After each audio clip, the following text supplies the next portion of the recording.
I can't lie. There was a moment again when you get to an edgy teenager, like, man, I want something more deep and blah blah blah blah blah. I'm getting tired. Everyone talks about the same type of thing, and just when you're about to kind of like be, you know what, maybe we should put it into the shelf. Then you get people people like Team Four Star that came out of nowhere, started doing parodies, and basically breathed life into it again. Like it changed the vibes up completely. Like not even completely, but like it gave you more to consider. Like it portrays certain characters. So some people might argue, oh, they kind of ruin people's images because of the way they portrayed the parody. But for me, I was like, oh shit, that kind of re-sparked my love for it. Like, yeah, you know what? It is true. Nappa is a weird, like, you know, a weird buzzer, and you know that type of stuff. And you start to be like, okay, looking at it in a new way, which freshened it up. But like, yeah, man, Dragon Ball isn't perfect, but it's beautiful, you know. Agreed. Yes, they did breathe new life into Dragon Ball because after a while, it was kind of like, well, we know the story, and you know, we're getting the same game out 17 times. Oh my gosh, we're kind of ready to move on. You know, we know the story. It's cool. Let it lie. And yeah, their take was so fresh.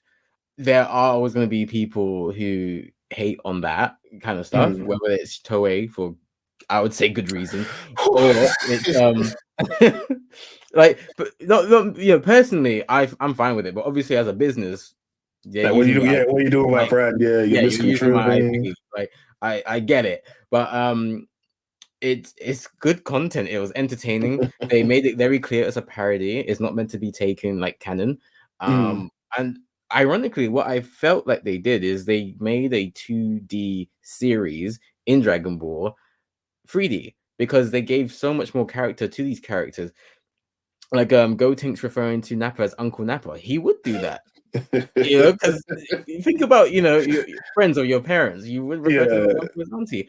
I really enjoy like the little slice of life aspects that they did for sure. All of the, like the writing and having Cell evolve from his imperfect form, his first form being, you know, just like a horny teenager just trying to absorb anything, from going to his second form, and he's just obsessed with 18. He's like a damaged ex, or you know, a creep. He's just stalking that one person. You know, he found a real nice thirst trap on Instagram, and he's like, I must have her. Hey yo, that was second form Cell. Yeah. Like it was very nice to see how they communicated the characters from Toriyama's original vision and made it a bit more akin to like what we'd see in an American series or a sitcom or something like that. You know, I'm very happy that they did what they did. I thought their Frieza saga stuff is still amazing. Like the Ginyu Force stuff. Oh my god.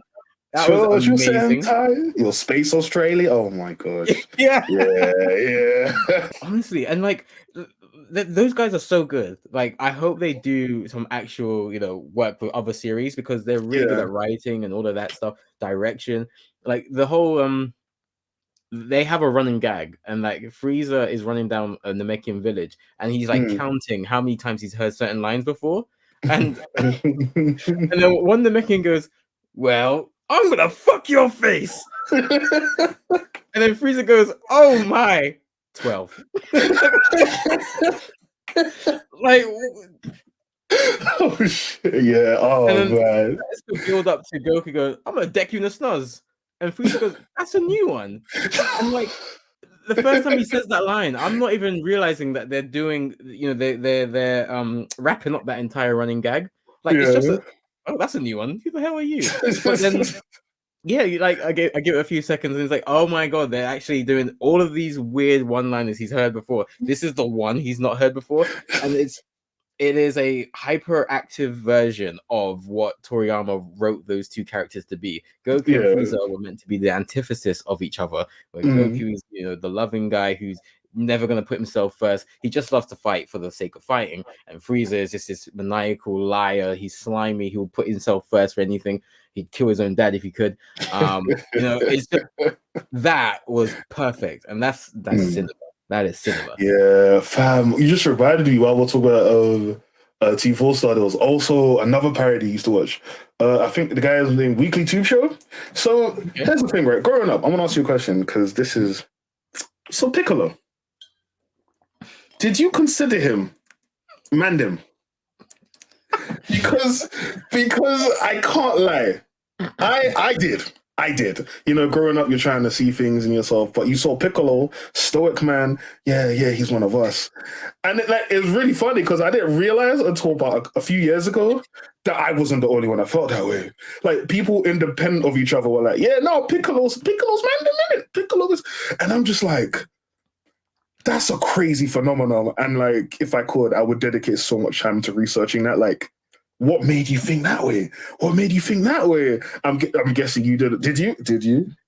No, I did. Okay. It's great. As soon as you said, "Did you consider Piccolo?" I was like, "Oh God." Yeah. You're like, listen, man. If you... Look, I had a wild phase back in the day. Okay. I think it's first of all, I think it's a microcosm of a larger issue when it comes to Japanese writers, and I think that's being eradicated now. Black characters being written very terribly. We had the choice of Mr. Popo, Commander Black, and who is Indian. So there were no real choices for the majority of the series. So you couple that, and I love that you went Piccolo stoic. Yeah, he's black. It's just his whole demeanor, his whole swag. It was very, very code. Like, I'm sure many non-black people can look at this and be like, what? Listen, man, it's one of the things you don't get it. You just don't get it. You wouldn't understand. You know what I'm saying? But no. Try to understand it. Like, like couple that with the fact that he's got a really deep voice. Obviously, looks different to everyone else. It minds his own business for most of the series, and all the madness happens to him. The way he took care of Gohan, listen, man. There's so much. But there was a YouTube. Yeah, go on. I agree, because like there's also stuff like he was cool, like he was effortlessly, and like, as you put it, the swag, the fit, like he just looks like I want to be that guy, and all of that coupled is like. I think he's designed to be black. It's just the way everyone intrinsically got this, without saying anything to each other, and then like years later, like you too, putting each other like Spider-Man. You as well, bro. Crazy. I don't know why, but like there is a subsection of Twitter where like bare black men were like, yeah, Piccolo was Mandem. I thought it was Mandem for like 3 years. I saw someone like for no reason were like, you know what? I consider myself. Was it Namekian American or some shit like that? Also, the fam. Oh man, I wish we could have asked to remember. Like, does he know the influence? That Piccolo has on the black community, and how Dragon Ball in general has on the black community, and also the South American community, because them man there. Bro, listen, KOF, Dragon Ball, there are two things there. They've got that whole region in a chokehold, and for good reason. The shit's gas, the shit's fire. But I say all that to circle back to, there was another parody back in the day called Weekly Tube Show that kind of really went into Piccolo's blackness. He was really good. I don't know if the videos are still up, but he would just, the energy he would give Piccolo, from like a stoic, bad man, to like not a drunken, like, fam, he was wild, but not in a like, not in a derogatory way, but just like, this Piccolo is wholly unserious, but it's also hilarious, and in an alternate universe kind of checks out. It's oh man, so good. Just seeing people do their parodies. So you got him, Team 4-Star, more recently, SSJ9K. His parodies before like he got taken out, Toei and all that. I think he parodied like one of the Broly movies. Okay. And fam, first of all, his voice acting was incredible. Second of all, just the takes. Like Broly, when he's not readied up, was like some leaned out Lil Wayne. Man called himself Wheezy F, bro. It's Wheezy F, bro. Wow. But then when he switched, it was crazy. So many people, like Team 4-Star obviously opened, like, paved the way, but like seeing other people have their attempts at these dubs, and all having like relatively fresh takes, especially because of where they stand as a person. You know, Team 4 was some, you know, just typical nerds and stuff. Did he get weekly too? So I mean, also a nerd, but like black in it. And then you got, you know, same with other people. And yeah, no, that shit's beautiful. I can't lie. Family works when done well are chef's kiss.